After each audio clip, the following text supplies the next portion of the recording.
Halo sahabat Kompas, berjumpa lagi dalam podcast harian Kompas Professional Mining dengan tema mengurai benang kusut tata kelola batubara dan krisis pasokan PLTU PLN dengan menghadirkan narasumber dari Perhimpunan Ahli Pertambangan Indonesia, Bapak Ardi Ishak, Ketua Bidang Hubungan Industri dan Asosiasi Industri.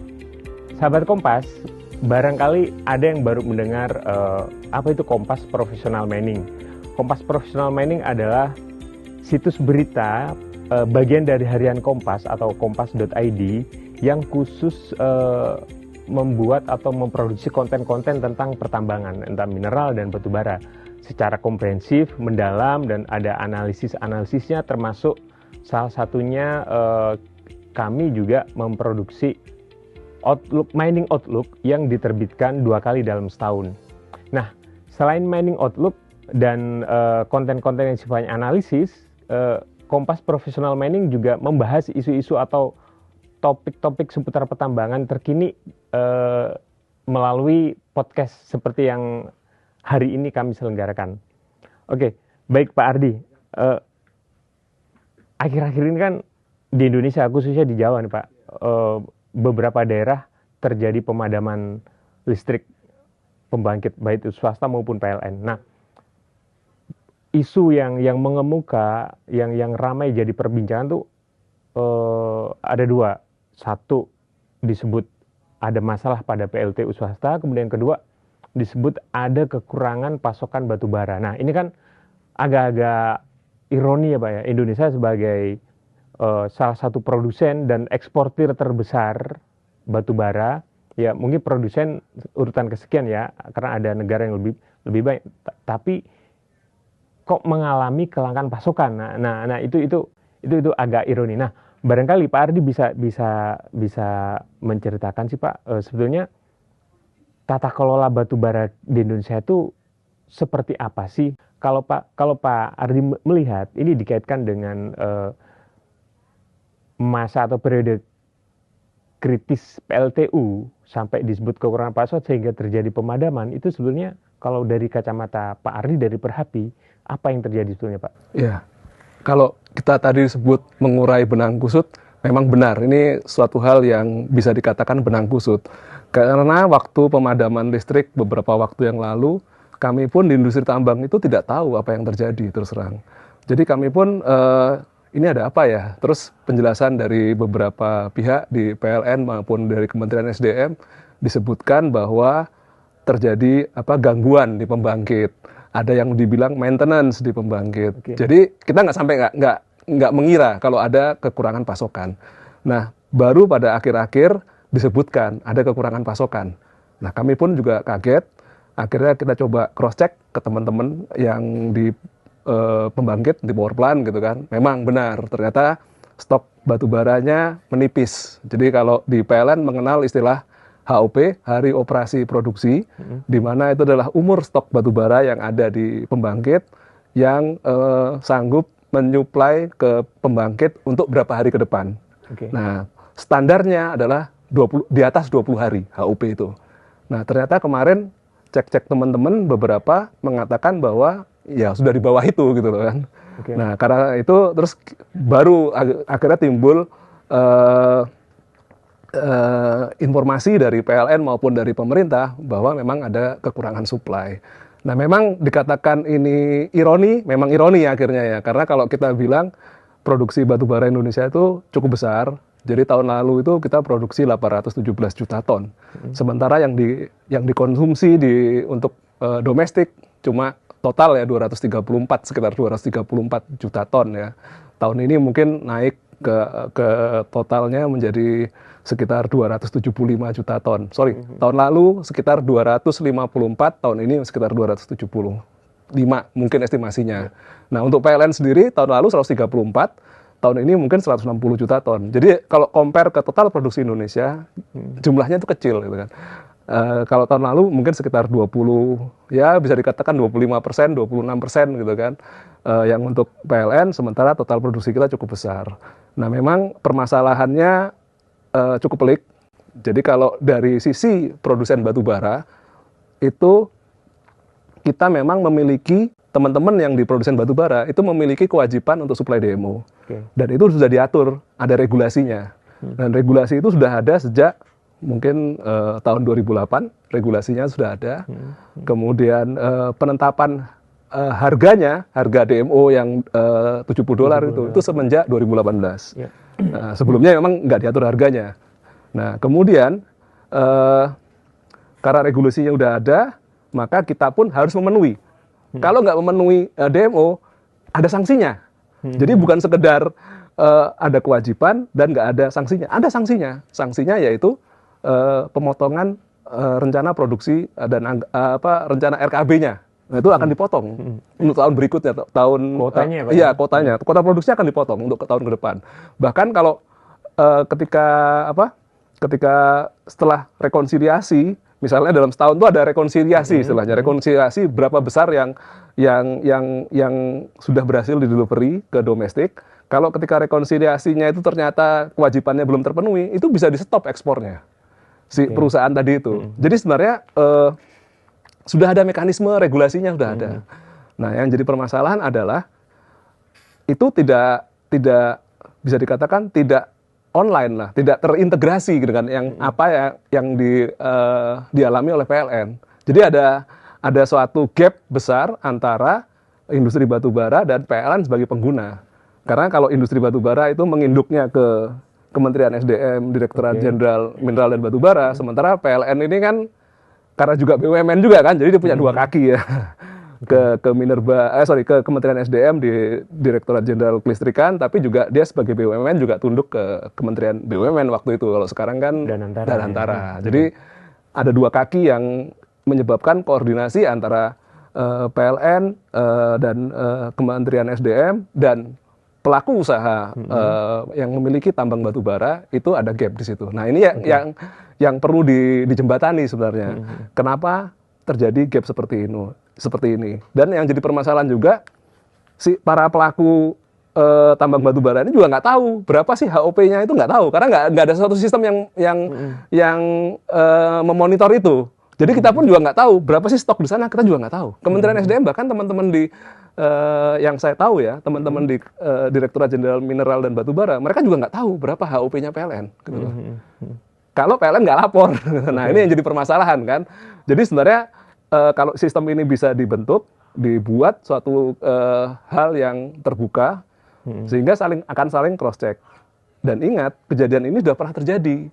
Jadi pada tahun 2021 di bulan Desember itu PLN mengirim surat ke Direktorat Jenderal Minerba bahwa stok mereka sangat kritis di beberapa PLTU di Pulau Jawa. Kemudian karena itu sudah sangat urgent, Dirjen Minerba pada saat itu Pak Ridwan Jamaluddin pada tanggal 31, kita ingat semua ya, malam tahun baru ya, 31 Desember 2021 diputuskan ekspor di stop. 1/1 Januari.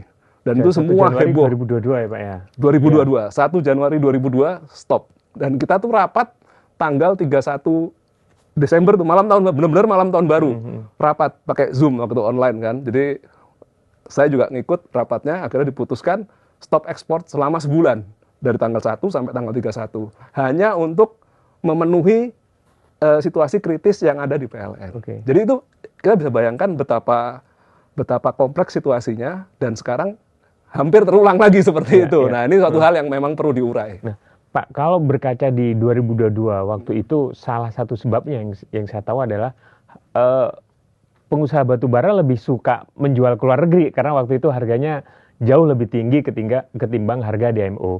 Nah, apakah sekarang ini juga terjadi seperti itu, Pak? Kalau dibilang ada kecenderungan menjual ke luar negeri, ya pasti. Tapi ingat, ada denda. Nah, jadi sebenarnya kan itu setengah gambling ya. Jadi mereka berusaha untuk mengambil opportunity lebih, tapi juga mereka harus mengukur kan.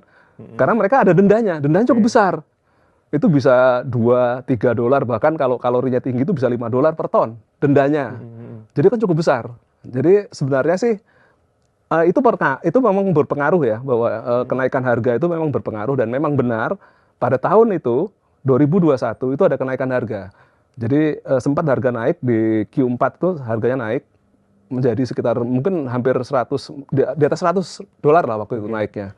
Naik cukup drastis, dan kejadian tahun ini juga di awal tahun itu masih sekitar 100, dan sekarang harga batu bara itu udah sekitar 140 ya. Memang ada tren kenaikan.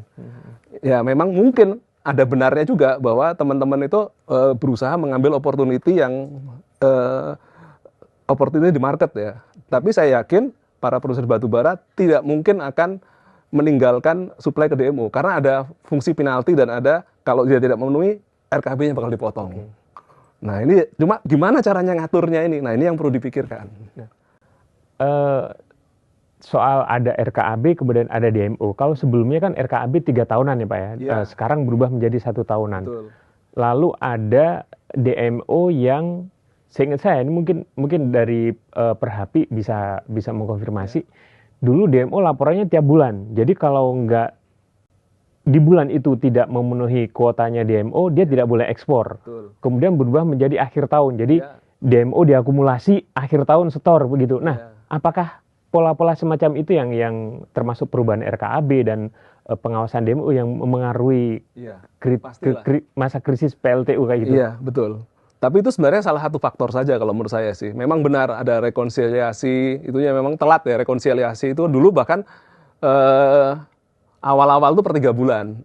Jadi per kuartal itu dievaluasi, kemudian nanti kalau nggak dipenuhi ada sanksinya atau ada sampai nggak boleh ekspor gitu kan, terus terakumulasi jadi setahun gitu dan sebagainya ya. Nah kalau itu bisa dibuat sistem yang lebih terintegrasi, maksudnya kalau udah online kan enak. Kalau udah online sistem itu kan semuanya jadi terrecord dengan baik ya. Nah sebenarnya untuk apa ya, untuk produksi batubara para IUP batubara itu sebenarnya sudah terintegrasi secara total. Dalam artian kalau dia lewat volumenya dari RKAB itu sistemnya langsung lock. Tapi memang belum didesain untuk DMO gitu loh. Jadi dia belum bisa nge-lock untuk DMO-nya gitu. Tapi kalau untuk secara keseluruhan misalnya dia hanya mendapatkan selama setahun dia hanya mendapatkan RKB sebanyak 2 juta gitu kan. Ketika di bulan Desember di minggu pertama dia udah 2 juta, dia akan nge-lock sistemnya. Nggak bisa diproses lagi gitu. Jadi kan dia nggak bisa jualan gitu. Nggak bisa produksi, bukan nggak bisa jualan lagi, nggak bisa produksi. Jadi hal-hal semacam ini memang harus dibuat suatu sistem yang terintegrasi ya. Jadi sehingga kewajiban terpenuhi dan juga kebutuhan DMO dapat tersuplai dengan baik. Nah, tapi ini ada permasalahan yang lebih mendasar lagi sebenarnya. Kenapa kejadian kemarin sempat terjadi kelangkaan batu bara? Yaitu adalah kita di awal tahun, di akhir tahun, Desember dan awal Januari, itu target produksi teman-teman itu dipotong. Kita ingat ya, dipotong dari sebelumnya tahun lalu 817, dipotong 25% menjadi 600 juta. Nah, kalau kita ini pemotongan cukup besar ya, angkanya pemotongan cukup besar. Sehingga di bulan Januari, Februari itu beberapa IUP mereka dipotong RKB-nya.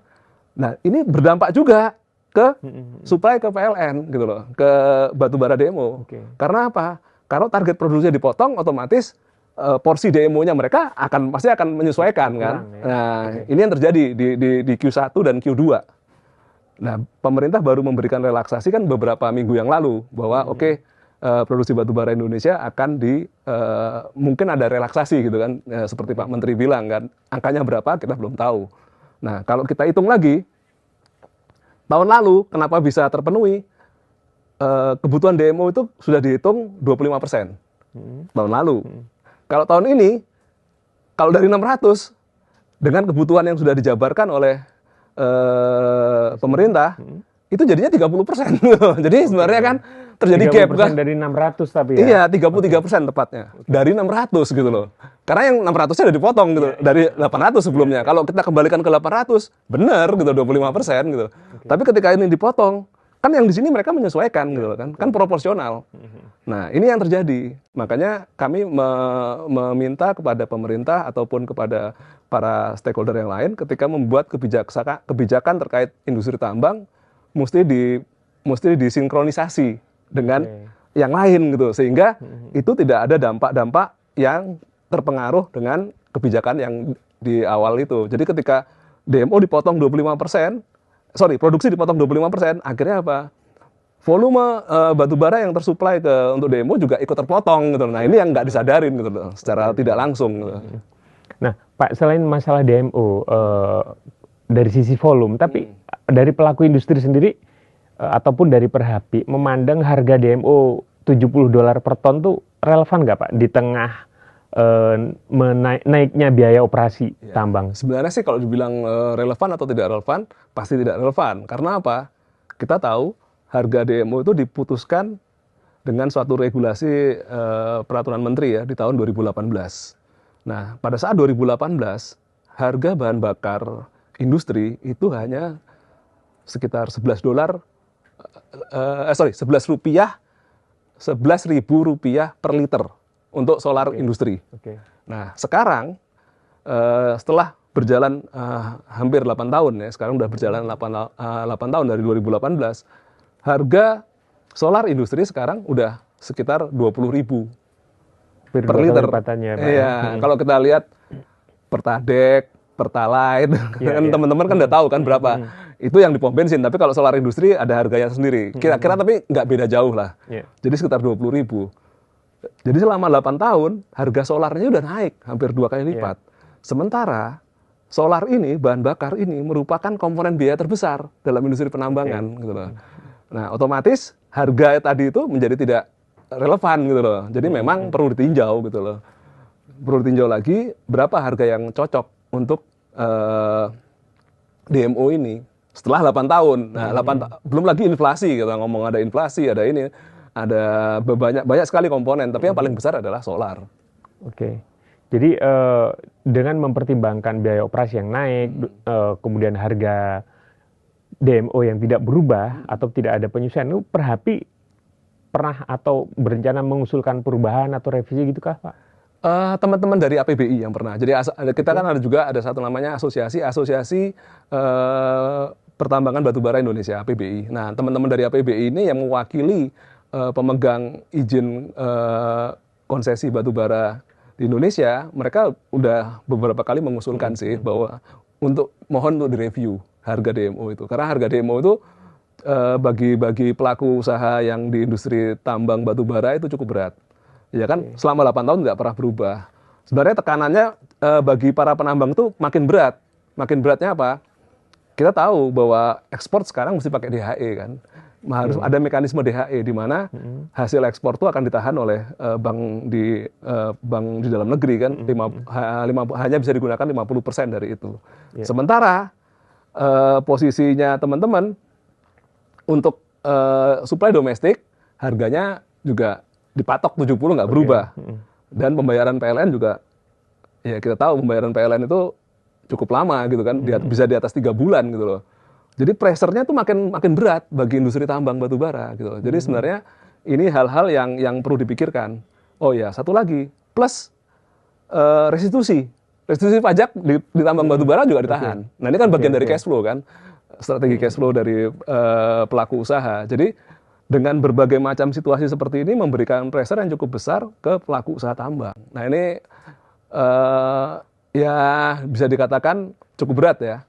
Nah memang kami sih menyarankan harga itu harus dievaluasi. Cuma apakah harga itu harus sesuai dengan pasar global, harga di pasar, apa tidak? Ya itu memang harus dikaji. Karena apa?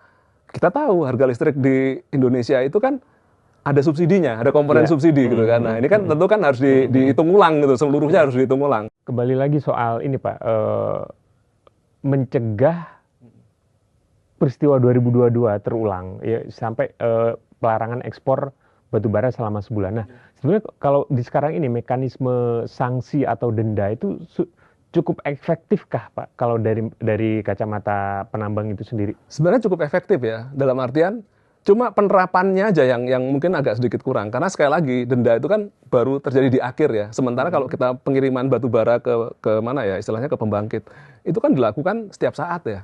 Karena kan pembangkit itu kan kerjanya kan 24 jam ya. Sementara kalau kita ngitung konsolidasi dulu datanya, itu kan bisa sebulan atau mungkin di kuartal atau bahkan di akhir tahun. Jadi secara amount sih akan terkolek uangnya gitu loh, akan terkolek, denda uangnya tadi akan terkolek. Cuma secara keburu PLN-nya mati. Karena kan ini kan harian base-nya ya. Benar-benar jam-jaman atau harian. Makanya mungkin akan lebih baik kalau dibuat suatu sistem yang terintegrasi gitu, yang online sifatnya real time gitu. Jadi bisa langsung dimonitor pergerakannya seperti apa. Nah, ini tentu butuh perbaikan tata kelola nih dalam pengadaan batu bara untuk pembangkit listrik.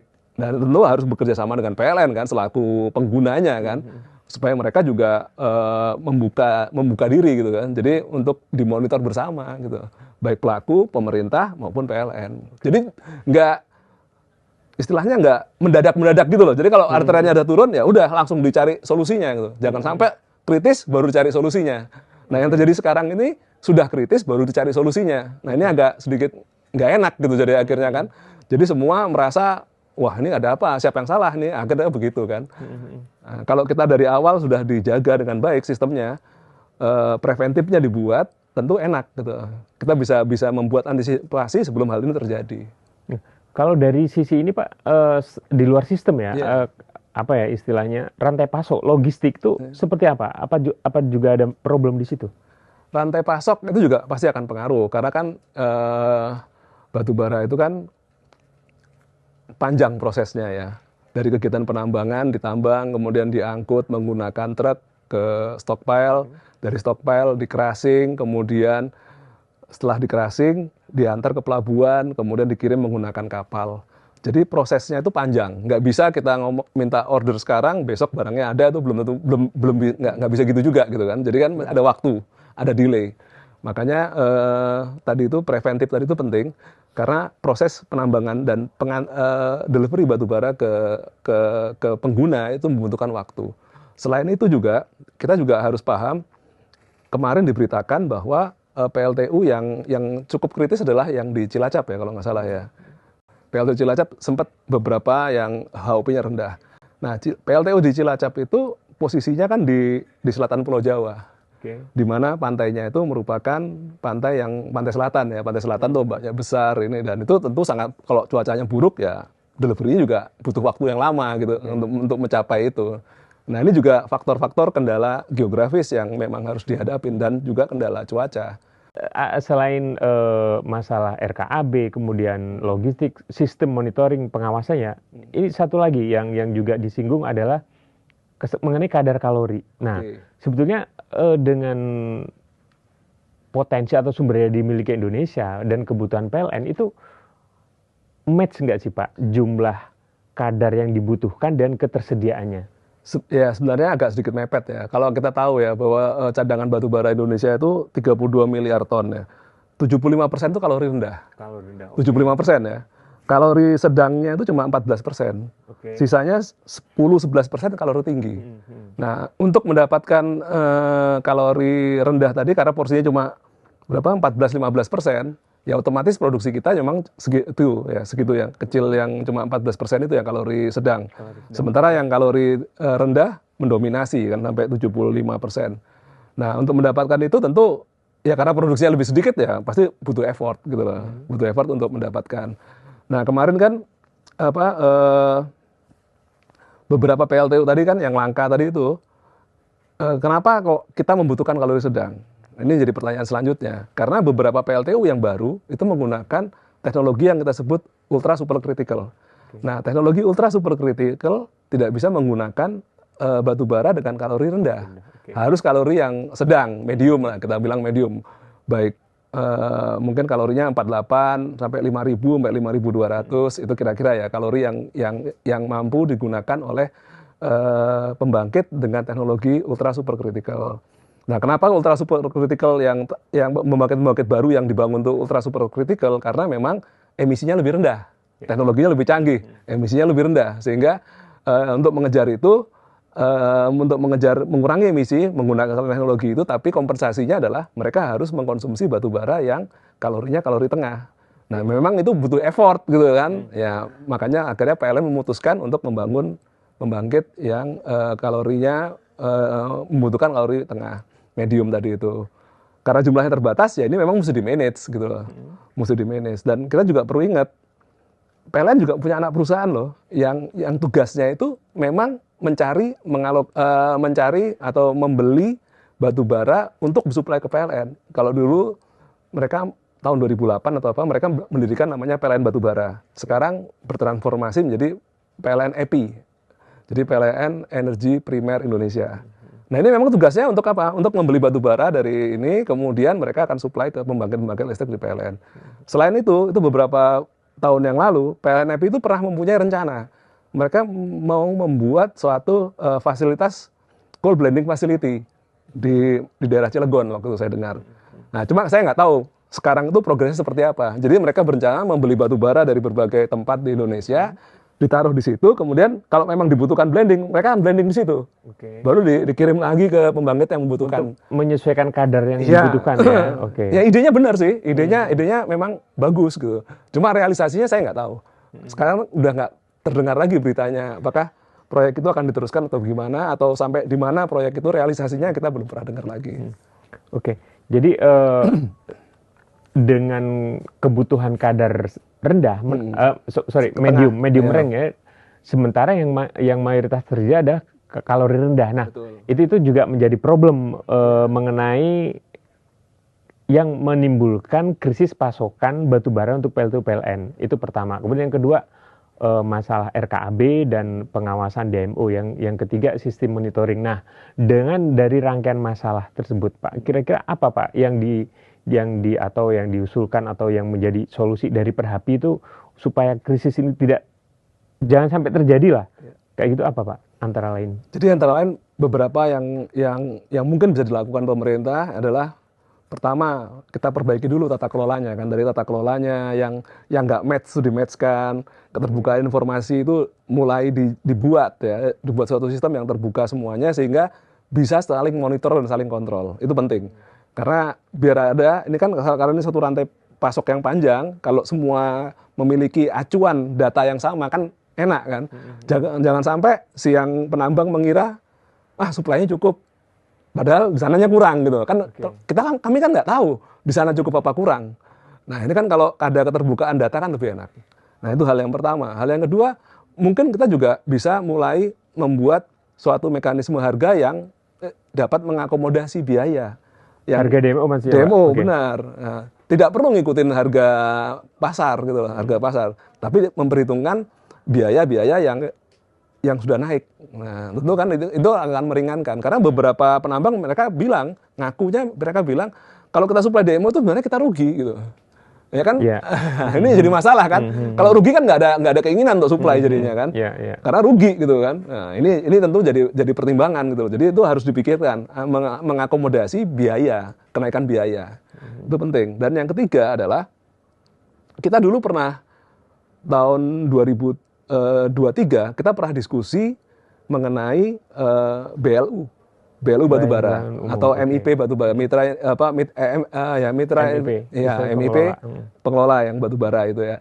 Artinya apa? Ya lembaga itu kayak kalau di sawit dulu ada BPDPKS. Ya itu kan yang untuk membantu. Jadi mereka akan ikut mensubsidi. Jadi kalau yang penambang yang tidak supply demo, mereka akan diminta iurannya gitu kan, atau yang melakukan ekspor akan diminta iurannya.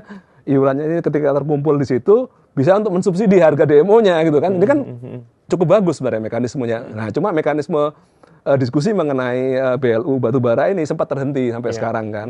Padahal dulu udah cukup intensif tuh didiskusikan, bahkan udah ada FGD-nya, sudah ada draft regulasinya udah mulai muncul, tapi stop.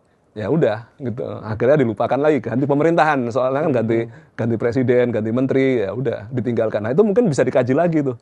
Apa ya, sosok kuncinya di mana Pak untuk menyelesaikan karut marut tata kelola batubara ini Pak? Padahal masalahnya sudah jelas, solusinya tadi mau dibentuk MIP atau BLU zaman dulu, tapi nggak eksekusinya nggak. Ya kita nggak tahu ya, karena kan sekali lagi ya, yang jadi permasalahan di industri tambang secara umum adalah regulasinya terlalu banyak. Ya, karena dan cepat berubah. Jadi kita bingung sendiri kan akhirnya istilahnya terbelit sendiri dengan situasi yang regulasinya macam-macam itu. Nah, dengan banyaknya regulasi itu akhirnya orang nggak fokus kan, jadi menyelesaikan permasalahan gitu loh. Padahal kan yang penting kan permasalahan inilah yang harus diselesaikan gitu kan. Nah, ini yang mungkin perlu dipertimbangkan lagi. Dan pelaku apa istilahnya oknumnya kalau di kita ngomong kasus DMO batubara ini adalah PLN, pemerintah dalam artian Kementerian SDM dan juga pemegang konsesi gitu kan, pelaku industri. Tiga pihak ini dan juga Kementerian Keuangan misalnya gitu kan. Karena kan nanti ada subsidi, ada apa-apa macam-macam ya terkait dengan harga listrik gitu kan. Kemudian dan mekanisme-mekanisme yang terkait. Jadi mesti duduk bareng gitu loh. Duduk bareng cari solusinya gitu. Nggak bisa satu pihak aja gitu.